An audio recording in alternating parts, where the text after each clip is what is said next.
Hey guys, sorry मेरी तबीयत थोड़ी ख़राब है तो इसके वजह से मैं कुछ ना पीपीटी बना पाया एंड कुछ नहीं। तो बस मेरी तबीयत ख़राब है। मैंने आज सोचा था कि फेस जो है वो दिखाऊंगा, बट इतना फेस डल हो चुका है भाई, दिखाने का मन ही नहीं कर रहा। तो थोड़ा ये वीक थोड़ा मेरी तबीयत डाउन रहेगी। तो आज हम बात करने वाले हैं बेल्जियम ग्रैंड प्री की।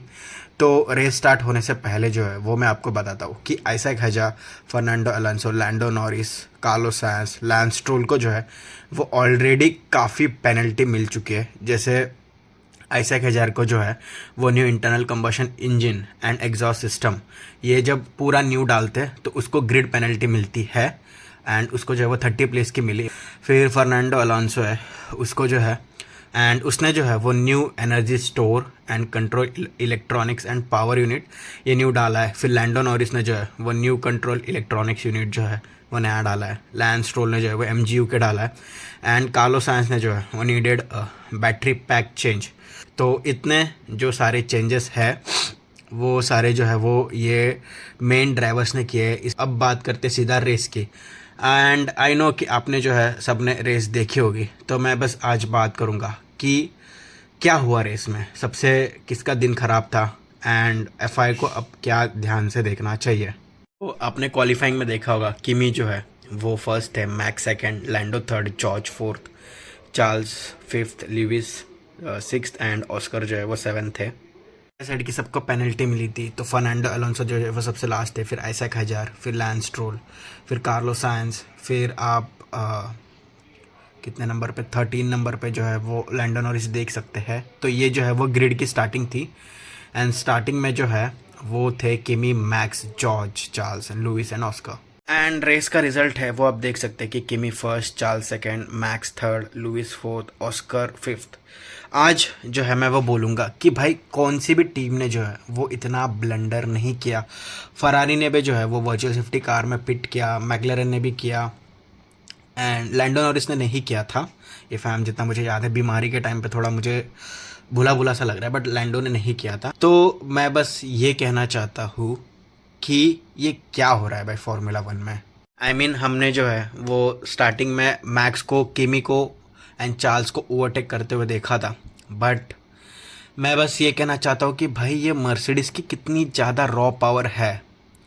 ये बेल्जियम ग्रैंड प्री जो है वो इतना पावर एग्जॉस्टिंग है कि इतने सारे एलिवेशंस आते हैं एंड जितनी भी सारी चीज़ें आती है एंड मर्सिडीज़ वॉज लाइक कि भाई तू आ, तू मेरे साथ वन ऑन वन में आ।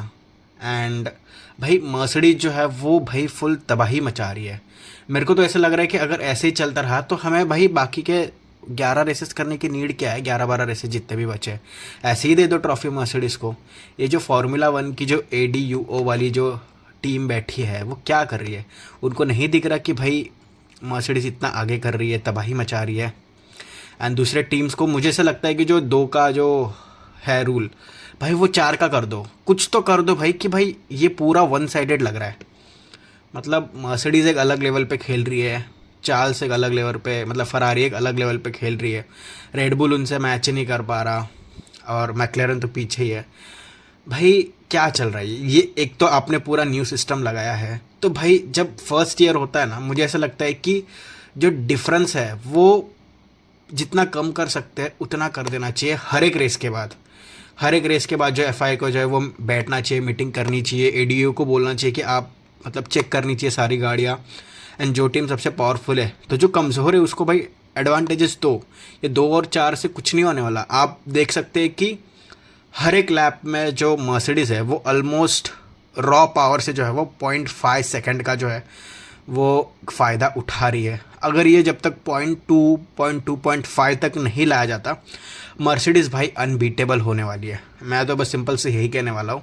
ये क्या हो रहा है। एंड हैमिल्टन का लक जो है वो भी थोड़ा आज ख़राब था, उन्हें जॉर्ज रसल को टक्कर दी एंड भाई पूरा वो लोग ठोका ठोकी हो गया उनका। जॉर्ज रसल को बाहर कर दिया, लुइस हैमिल्टन को भाई पेनल्टी मिली एंड उनकी टीम्स भी भाई वो थोड़ा सा पिट में हगी है।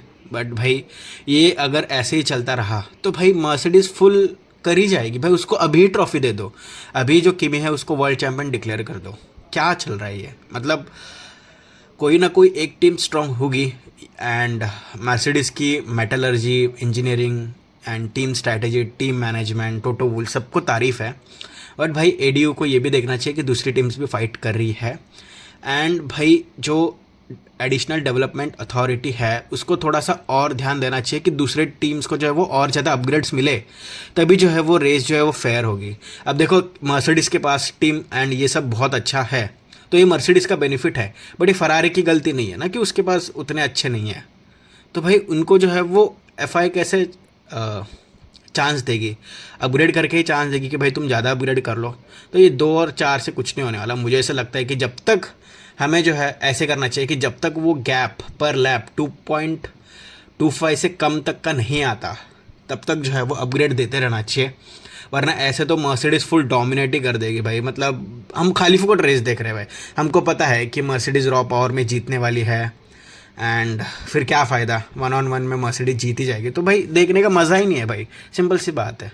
तो बस यही है। बाकी आप बताना आपको कैसे लगा ये फार्मूला 1। एंड मुझे तो अब ऐसे ही लग रहा है कि भाई मैं 8-9 रेसेस से देख रहा हूँ भाई, मर्सिडीज़ जो है वो फुल रॉ पावर के भरोसे ही है। ड्राइवर्स की स्किल्स है भाई, किमी है, बट भाई जब 1-on-1 में जो है अगर 2 ड्राइवर को सेम हो और एक को मर्सिडीज़ और फरारी में बिठाया जाए ना, तो भाई मर्सिडीज़ ही आगे जाएगी। उसका इंजन है ही तगड़ा। एफआई को जल्दी से जल्दी कुछ ना कुछ तो करना चाहिए, वरना हम जो है वो यही बोलेंगे कि F1 जो है वो रिग्ड है फॉर मर्सिडीज़। तो बस यही है। देखो ये जो है ना वो सेकंड सीज़न से कर रहे हैं कि अगर सेकंड सीज़न से मर्सिडीज़ ने जो है वो ज़्यादा तगड़ा किया काम तो अलाउेबल है। बट ये भाई फर्स्ट सीज़न है, सबका इतना कैपेसिटी नहीं होता। तो भाई एडीयू को जो है वो अपग्रेड्स के मौके देने चाहिए सबको, ताकि एक लेवल प्लेइंग फील्ड बने। ऐसा ना हो कि भाई ये रिग्ड है एंड भाई देखने का मज़ा ही ना हो। एंड मतलब आप समझ रहे हो ना।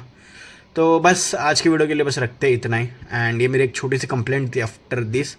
एंड मुझे ऐसा लगता है कि थोड़ा ध्यान देना चाहिए एडीयू को इसके ऊपर। तो तबीयत भी मेरी ख़राब है, वरना मैं पूरा रेस का थोड़ा छोटा छोटा डिटेल जो है वो बता देता। जैसे फरारी ने अच्छा किया एंड मैक्लेरन ने भी अच्छा किया, एंड मैक्स वर्स्टैपन भाई, मैक्स वर्स्टैपन की गाड़ी जो है वो अच्छी थी। एंड आज जो है उनका डीएनएफ नहीं मिला। मैक्स वर्स्टैपन का भी थोड़ा सा लग जो है वो ख़राब था। वो उनकी गाड़ी की भी रॉ पावर नहीं है भाई, 1-on-1 में भाई नहीं हो रहा है उनसे। तो भाई इधर जो है वो ज़्यादा देना चाहिए। तो आज की वीडियो के लिए बस इतना ही। चलो बाय।